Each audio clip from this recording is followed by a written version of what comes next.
नमस्कार, मैं डॉक्टर पंकज गौड़ हिंदी कक्षा कक्ष में आप सभी का स्वागत करता हूं। आज हम व्याकरण के एक महत्वपूर्ण विषय निबंध लेखन पर चर्चा करेंगे। साहित्य में, भाषा में जो सबसे महत्वपूर्ण सामर्थ्य होता है वह है अपने आप को व्यक्त करना, भाषा में विस्तार देना और संक्षिप्तीकरण करना, यानी कम से कम शब्दों में अपनी बात को कहना। तो भाषा के विस्तारीकरण के लिए निबंध एक महत्वपूर्ण विधा है। आइए देखते हैं निबंध किस प्रकार से लिखा जाना चाहिए, निबंध में शब्द सीमा क्या होनी चाहिए, निबंध लिखते समय विद्यार्थियों को कौन कौन सी बातों का ध्यान रखना चाहिए। तो आज का हमारा विषय है निबंध लेखन। निबंध शब्द दो शब्दों के मेल से बना है, निह और बंध। निह का अर्थ होता है भली प्रकार से और बंध का अर्थ होता है बांधना अथवा नियमों में किसी बात को बांधना। आप देख पा रहे हैं निबंध नि और बंध दो शब्दों के मेल से बना है, जिसका अर्थ है अच्छी तरह से नियमों में बंधा हुआ। अब अच्छी तरह से नियमों में क्या बंधेगा? यह एक विधा है। आप जो लिखना चाह रहे हैं, जो शीर्षक आपको दिया गया है, उस शीर्षक के साथ अपने विचारों को अच्छी प्रकार से बांधने की प्रक्रिया निबंध कहलाती है। निबंध की परिभाषा हम लोग देखें।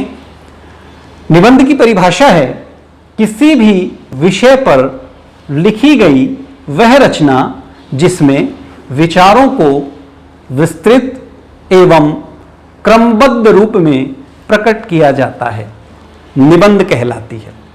आपने देखा कि इस परिभाषा में दो महत्वपूर्ण बातें हैं, क्रमबद्धता और विस्तार।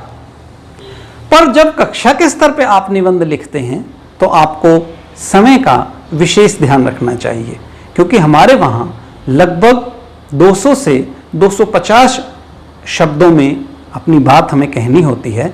अतः शब्द सीमा का निबंध लेखन में विशेष ध्यान रखना चाहिए। अब हम विचार करेंगे कि निबंध के कौन कौन से अंग हैं। निबंध के अंग। निबंध को प्राय हम 3 भागों में बांटते हैं।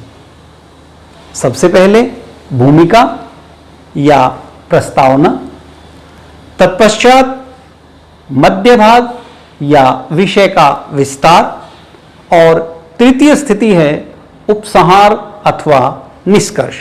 भूमिका में जो विषय आपको दिया गया है, जो शीर्षक आपको दिया गया है, उस शीर्षक के बारे में कुछ महत्वपूर्ण बातों को बताया जाता है। पाठक के मन में रोचकता जागृत की जाती है। ऐसा नहीं है कि निबंध केवल आप ही लिखते हैं या विद्यार्थी लिखते हैं। आपने पढ़े होंगे कितने अच्छे अच्छे निबंध हमारे पाठ्यक्रम में विभिन्न विद्वानों के द्वारा लिखे गए हैं। जैसे 9वीं कक्षा में आपने एक व्यंग्यात्मक निबंध हरिशंकर परसाई जी का पढ़ा, प्रेमचंद के फटे जूते। इस प्रकार निबंध साहित्य की भी एक महत्वपूर्ण विधा है। अतः जब आप प्रस्तावना या भूमिका बनाते हैं तो आपको यह ध्यान रखना चाहिए कि भूमिका के अंतर्गत आप इस प्रकार का एक प्लेटफॉर्म, एक स्थिति तैयार करें जिससे पढ़ने वाले उसे पढ़ने के लिए आकर्षित हो सकें। इन प्रारंभिक पंक्तियों को, इस प्रारंभिक अनुच्छेद को हम कहते हैं भूमिका। तत्पश्चात आपको निबंध की रूपरेखा तैयार कर लेनी चाहिए। निबंध को शीर्षकों में बांट लेना चाहिए। जो विषय शीर्षक के अंतर्गत आपको मिला है, उसे किन किन शीर्षकों के अंतर्गत आपको विस्तार देना है, किस प्रकार से उसे व्यक्त करना है, यह मध्य भाग के अंतर्गत आता है। मध्य भाग में हम विषय का विस्तार करते हैं ताकि विस्तृत रूप से विषय के संदर्भ में चर्चा की जा सके।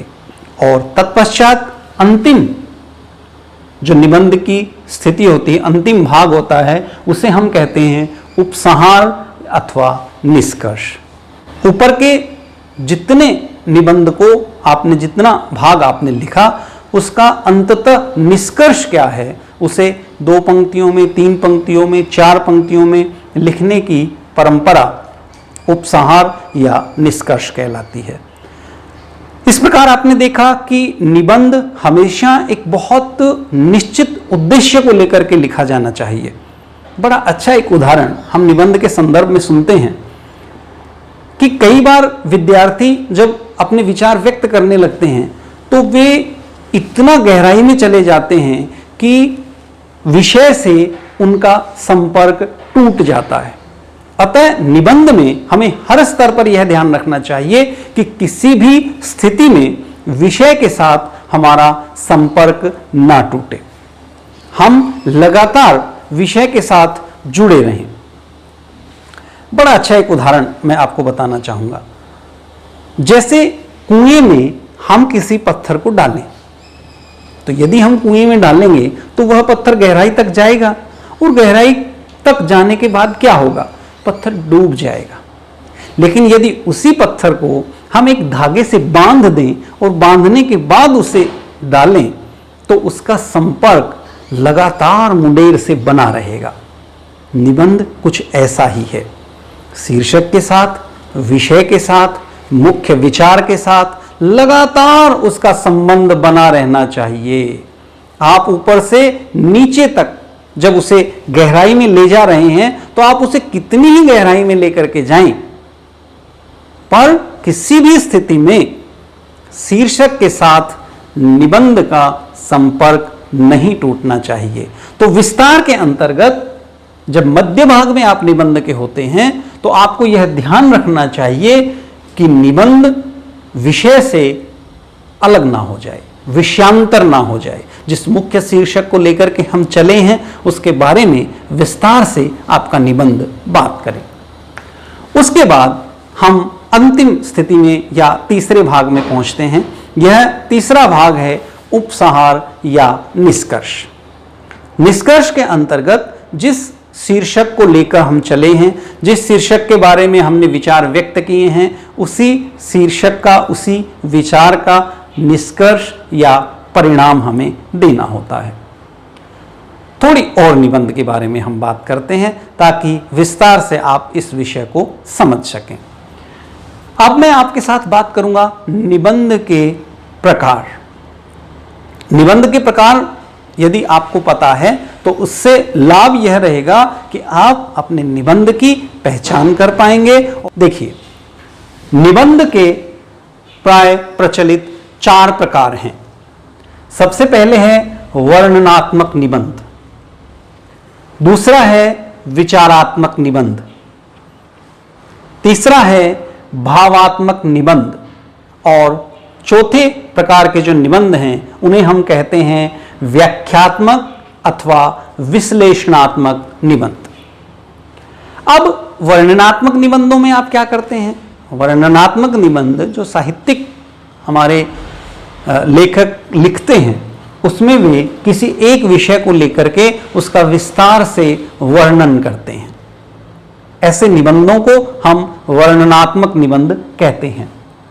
विचारात्मक निबंधों में लेखक अपने किसी एक महत्वपूर्ण विचार को निबंध के माध्यम से व्यक्त करता है। भावात्मक निबंध में भावुक जो अभिव्यक्तियां होती हैं वे निबंध का आधार बनती हैं और उनके माध्यम से लेखक अपने भावों को व्यक्त करता है। व्याख्यात्मक निबंध में आप किसी विचार की, किसी शीर्षक की विस्तार से व्याख्या करते हैं। अब भाव और विचार के साथ आपने समझ लिया होगा कि कविता के 2 अंग होते हैं। जब हम विषय की बात करते हैं उसमें एक भाव पक्ष होता है और दूसरा कला पक्ष होता है। तो निबंध में भावनात्मक विषय अलग होते हैं और विचारात्मक विषय अलग होते हैं। जैसे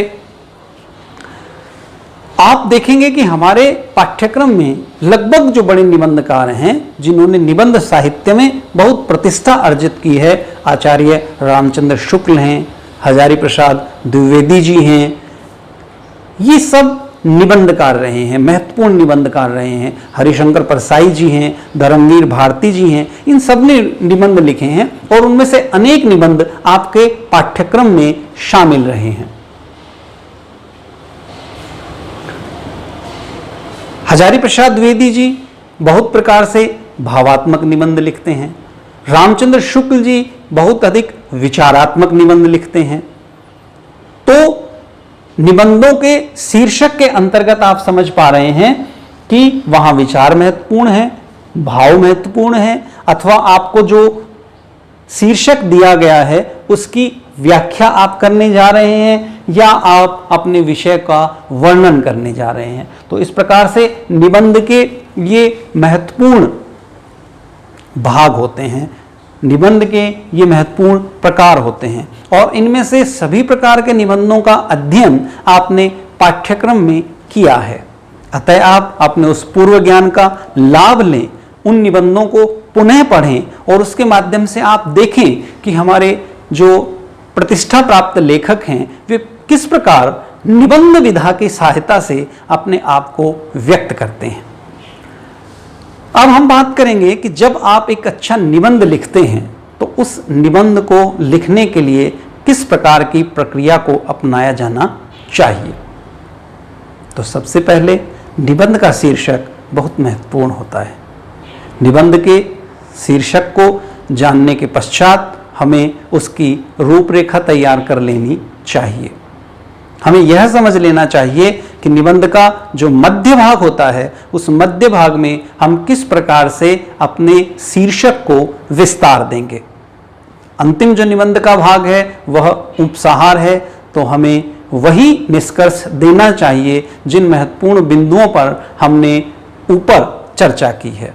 तो हम क्या करते हैं, किसी एक विषय को लेकर के आगे बढ़ते हैं, उस विषय की भूमिका तैयार करते हैं, भूमिका तैयार करने के बाद विस्तार देते हैं और विस्तार देने के बाद हम निष्कर्ष देते हैं। जैसे आपने खूब लिखा होगा पर्यावरण प्रदूषण, तो पर्यावरण प्रदूषण के बारे में हम बताते हैं, फिर पर्यावरण प्रदूषण के प्रकार, पर्यावरण प्रदूषण की कौन कौन सी हानियां हैं, पर्यावरण प्रदूषण को किस प्रकार से रोका जाता है और अंत में हम निष्कर्ष देते हैं कि किसी भी स्थिति में पर्यावरण प्रदूषण नहीं होना चाहिए। इसके अतिरिक्त कुछ अन्य महत्वपूर्ण बातें जो हमेशा निबंध लेखन के दौरान ध्यान रखी जानी चाहिए। रूपरेखा तैयार करना, निबंध के प्रत्येक अंग की रूपरेखा आपके मस्तिष्क में स्पष्ट होनी चाहिए। क्रमबद्धता, एक के बाद एक क्रमागत रूप से अपने विचारों को व्यक्त करना चाहिए, इससे स्पष्टता रहती है, पाठक अच्छी प्रकार से आपकी बात को समझ पाते हैं। अतः क्रमबद्धता बहुत आवश्यक है। शब्द चयन, मैं आपको बताऊं कि मैंने अभी बताया आपको कि जो साहित्यिक निबंध होते हैं, बड़े लेखकों के निबंध होते हैं, उन निबंधों में और आपके निबंध में क्या फर्क है। आपके निबंध में और उन निबंधों में जो एक बड़ा फर्क होता है वह है शब्द चयन का। चूंकि आपके शब्द सामर्थ्य की सीमा है और उन लोगों के पास विपुल साहित्यिक शब्द संपदा होती है जिसके कारण वे श्रेष्ठतम निबंध लिख पाते हैं। पर आपको भी लगातार प्रयास करना चाहिए कि आप अपनी भाषा में निरंतर नए नए शब्दों को स्थान दें, नए नए शब्द आप अन्य अन्य भाषाओं से सीखें और उन्हें व्यवहार में प्रयोग कर अपनी भाषा को समृद्ध करें। उसके बाद है काव्य पंक्तियां। आप लगातार कविताओं को पढ़ते आ रहे हैं। 10वीं कक्षा से पहले आपने 9वीं कक्षा तक लगातार बड़े बड़े कवियों को पढ़ा है, उनकी महत्वपूर्ण रचनाओं को पढ़ा है। अतः यह बहुत आवश्यक है कि आप अपने उस पूर्व ज्ञान का प्रयोग इन निबंधों में करें।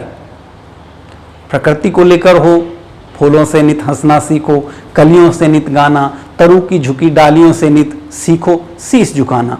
तो ये पंक्तियां आपने पढ़ी हैं। तो यदि प्रकृति के बारे में आप बात कर रहे हैं, पर्यावरण के महत्व को आप अभिव्यंजना देना चाहते हैं, तो निश्चित रूप से आप इस प्रकार की पंक्तियों को प्रयोग कर सकते हैं। आपने रहीम के दोहे पढ़े हैं, आपने कबीर को पढ़ा है, तो तमाम तरह की जिन कविताओं को आपने पढ़ा है, उन कविताओं के महत्वपूर्ण विषय को आप अपने निबंध में व्यक्त करना ना भूलें। तत्पश्चात हमारे सामने आता है शब्द चयन, जिस पे हम चर्चा कर चुके हैं, सूक्तियां और लोकोक्तियां। सूक्तियां और लोकोक्तियां जो हमारे समाज में प्रचलित होती हैं, लोकोक्तियां और मुहावरे। तो लोकोक्ति से आप मतलब अर्थ समझते हैं लोक में प्रसिद्ध उक्तियां। इन उक्तियों में अनुभव का एक गहरा खजाना छिपा होता है। तो इन उक्तियों के माध्यम से यदि आप अपनी बात को संबल देते हैं, यदि आप अपनी बात के उदाहरण के रूप में इन उक्तियों को प्रस्तुत करते हैं, तो निश्चित रूप से आपके विचार की महत्ता बढ़ जाती है, आपके चिंतन का स्तर ऊपर उठ जाता है। अतः आपने जिन मुहावरे और लोकोक्तियों को पढ़ा हो, उन मुहावरे और लोकोक्तियों का प्रयोग अवश्य आप अपने निबंध में करें। समय सीमा, जैसा हमने पहले चर्चा की कि इसमें एक बड़ी दिक्कत यह आती है कि जब विद्यार्थी अपने विचारों को व्यक्त करने लगता है तो वह स्वयं पर नियंत्रण खो देता है और विचारों की बहुत गहराई में चला जाता है। इससे लगातार शब्द सीमा का अतिक्रमण हो जाता है, समय सीमा का अतिक्रमण हो जाता है।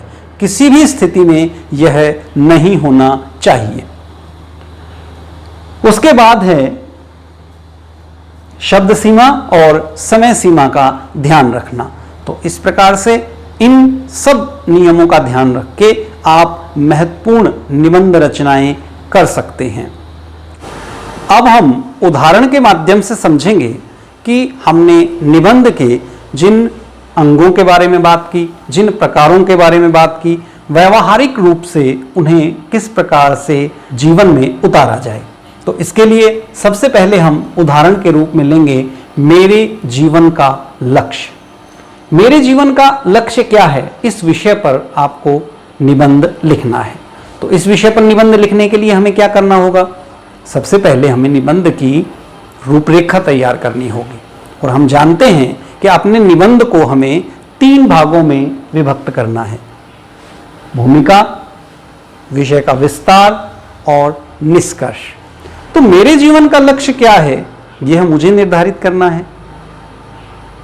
मैंने अपना वह लक्ष्य क्यों बनाया, उस लक्ष्य के प्रति मेरे आकर्षण का कारण क्या है, उस लक्ष्य को प्राप्त करने से समाज को क्या लाभ होगा। इन सब विचार बिंदुओं के इर्द गिर्द हम अपने निबंध को लिख सकते हैं। जैसे हम एक उदाहरण दें कि राम अपना निबंध लिख रहा है और वह एक शिक्षक बनना अपने जीवन का लक्ष्य निर्धारित करता है। तो कोई भी व्यक्ति जब अपने जीवन का लक्ष्य निर्धारित करता है तो उसके पीछे कुछ न कुछ कारण होते हैं। अब राम आदर्श शिक्षक बनना चाहता है, तो शिक्षक बनने का लक्ष्य उसने क्यों चुना? क्योंकि वह अपने एक शिक्षक से बहुत अधिक प्रभावित है। तो विक्रम सिंह जो उसके शिक्षक हैं, उनके प्रभाव के कारण वह भी शिक्षक बनना चाहता है। तो निबंध में चर्चा की जा सकती है अपने आदर्श शिक्षक के बारे में, उनके आदर्शों के बारे में कि शिक्षक जो आदर्श शिक्षक होता है उसके कौन कौन से ऐसे काम हैं जिनके कारण समाज में उसे प्रतिष्ठा मिलती है। एक आदर्श शिक्षक क्या क्या कर सकता है, शिक्षा के माध्यम से किस प्रकार के बड़े परिवर्तन कर सकता है।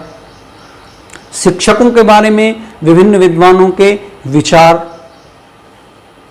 लिखे जा सकते हैं। जैसे चाणक्य कहते हैं कि शिक्षक कभी साधारण नहीं होता।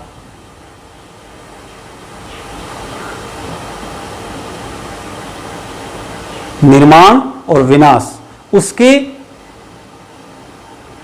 गोद में पलते हैं। वह चाहे तो निर्माण के लिए लोगों को आकर्षित कर सकता है, वह चाहे तो बच्चों को बहुत विनाशकारी बना सकता है।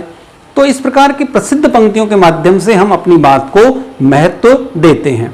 जैसे हम लिख सकते हैं गुरुर् ब्रह्मा गुरुर् विष्णु गुरुर्देवो महेश्वरा, या हम लिख सकते हैं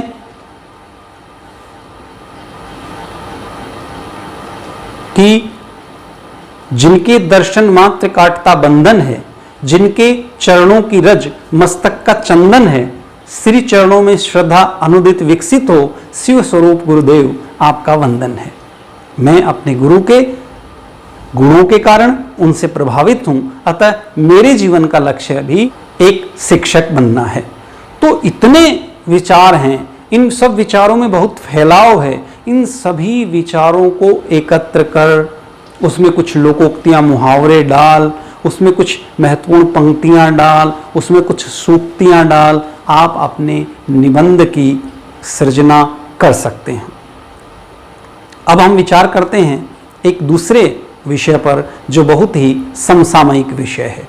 यह विषय है वैश्विक महामारी कोरोना। आज चारों तरफ कोरोना फैल गया है। इस कोरोना का भय समाज में व्याप्त है, पूरा विश्व इसकी चपेट में है।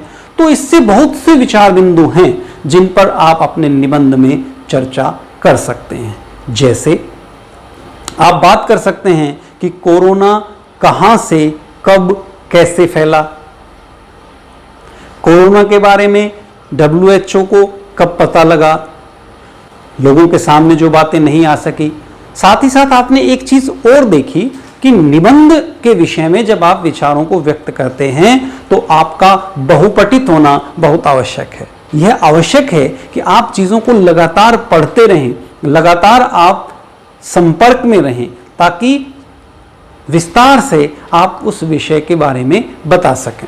तो आप बात कर सकते हैं कोरोना कहां से फैला, कैसे फैला, इसे फैलने के कारण क्या हैं, किस प्रकार से इस कोरोना को रोका जा सकता है, किस प्रकार से इसके प्रति जागरूकता फैलाई जा सकती है। जैसे आपने देखा हमारे हरियाणा विद्यालय शिक्षा बोर्ड ने कोरोना के प्रति जागरूकता फैलाने के लिए क्विज का आयोजन किया। तो उस क्विज का आयोजन क्यों किया गया कि उसका मुख्य लक्ष्य यही था ताकि लोगों में जागरूकता फैले।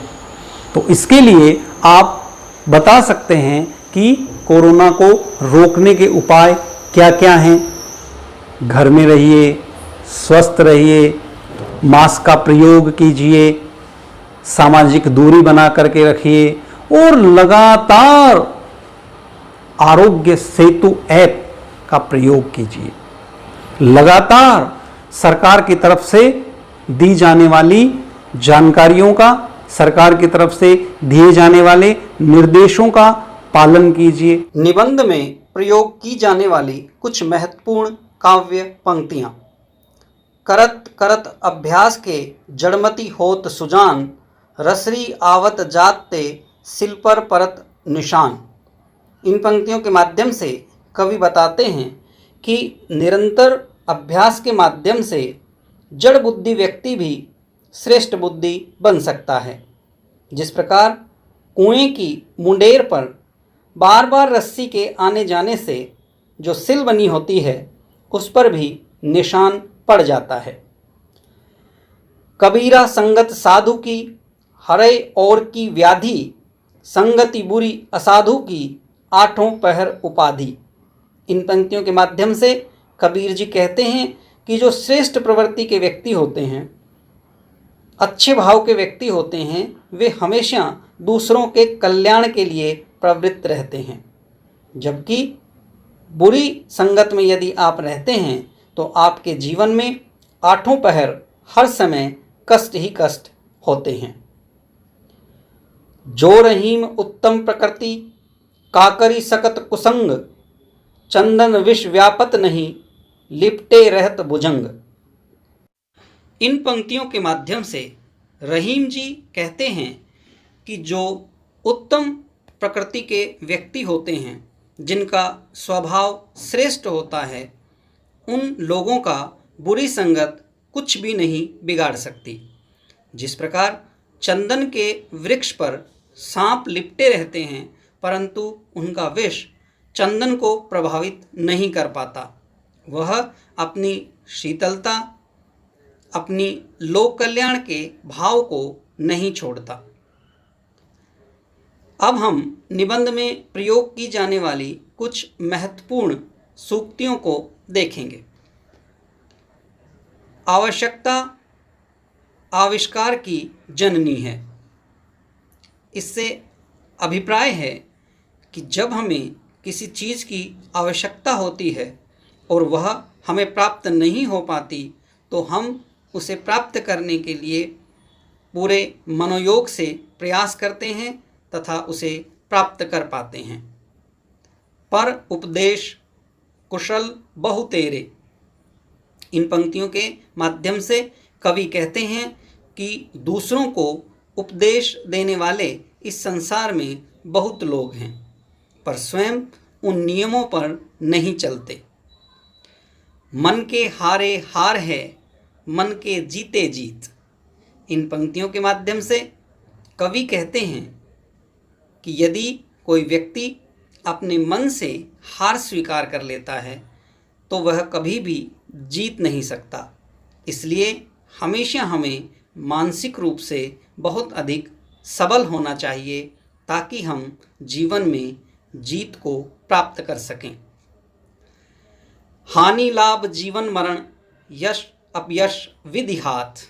इन पंक्तियों के माध्यम से कवि कहते हैं कि जीवन में जो भी हमें हानि अथवा लाभ, जीना अथवा मरना, यश अथवा अपयश प्राप्त होता है, वह प्रकृति के हाथ में है। हमारे हाथ में केवल श्रेष्ठ कर्म करना है, अतः हमें कभी भी विचलित नहीं होना चाहिए। पराधीन सपने हूँ सुख नाही। इन पंक्तियों के माध्यम से कवि कहते हैं कि जो व्यक्ति दूसरों के अधीन रहते हैं उन्हें सपने में भी सुख प्राप्त नहीं हो सकता। अतः स्वतंत्रता सबसे बड़ी उपलब्धि है और स्वतंत्र रहकर ही मनुष्य अपने विचारों को स्वतंत्र बना सकता है। जहाँ सुमति तहाँ संपत्ति नाना। इन पंक्तियों के माध्यम से कवि कहते हैं कि यदि आपके विचार उत्तम हैं, यदि आपकी बुद्धि प्रबल है, तो आप जीवन में विभिन्न प्रकार के सुखों को प्राप्त कर सकते हैं। परंतु यदि आप के विचार श्रेष्ठ नहीं हैं तो निरंतर आपका जीवन कष्टों से भरा रहेगा। अतः इन कविता की पंक्तियों को, सूक्तियों को आप कंठस्थ करें, यह आपके लिए लाभप्रद है। तो आप देखते हैं कि जब हम किसी शीर्षक के अंतर्गत विचार करने लगते हैं तो उस शीर्षक के तहत कितनी ही बातें हैं जो हमारे मस्तिष्क में आती हैं। जब आप निबंध लिखने बैठते हैं तो आपके लिए यह आवश्यक हो जाता है कि उन तमाम तरह की जानकारियों को आप एक स्थान पर एकत्र करें, उनकी रूपरेखा बनाएं, उन्हें क्रमबद्धता दें, शब्द सीमा का ध्यान रखें, समय सीमा का ध्यान रखें तथा उसे व्यक्त कर दें। एक बड़ा कुटेव, एक बुरी बीमारी प्राय निबंध लेखन में देखने में आती है। हमारे विद्यार्थी लगातार विभिन्न प्रकार की गाइडों से या सहायक पुस्तकों से निबंध देखकर लिख देते हैं। ऐसा नहीं किया जाना चाहिए। जब आप इस तरह से दूसरे के विचार, उधार के विचार व्यक्त करते हैं तो इससे सही अर्थों में आपकी भाषा का विकास नहीं हो पाता। आप इस तथ्य को समझिए कि निबंध आपको क्यों पढ़ाए जाते हैं, निबंध आपसे क्यों लिखवाए जाते हैं। निबंध लिखवाने का महत्वपूर्ण उद्देश्य यह है कि आपके भीतर जो महत्वपूर्ण विचार पनपते हैं उन विचारों को बाहर लाया जा सके। आपके अंदर जो महत्वपूर्ण भाव हैं उन भावों को शब्द दिए जा सकें। अभ्यास के लिए आपके सामने पाठ्यक्रम में ही निबंध शामिल हैं। उन्हें अपने आदर्श के रूप में आपको स्वीकार करना चाहिए तथा लगातार आपको अपने निबंध सामर्थ्य में वृद्धि करनी चाहिए। आपने देखा आपका शब्द चयन, मुहावरे, लोकोक्तियां, सूक्तियां, यहां तक कि नियमित रूप से समाचार पत्र को पढ़ना, टीवी देखना, यह भी आपके निबंध लेखन क्षमता में विपुल वृद्धि कर सकता है। अतः आप लगातार यह प्रयास करें कि आपके निबंध में मौलिकता रहे। आप दूसरे के विचारों को अपने निबंध के माध्यम से व्यक्त ना करें। निबंध एक बहुत ही महत्वपूर्ण, आनंददायक साहित्यिक विधा है जो आपकी भाषिक समृद्धि में महत्वपूर्ण योगदान देती है। लगातार निबंध पढ़ते रहें, निबंध लिखते रहें और निबंध के माध्यम से अपने आप को व्यक्त करते रहें। धन्यवाद। आपका दिन शुभ हो।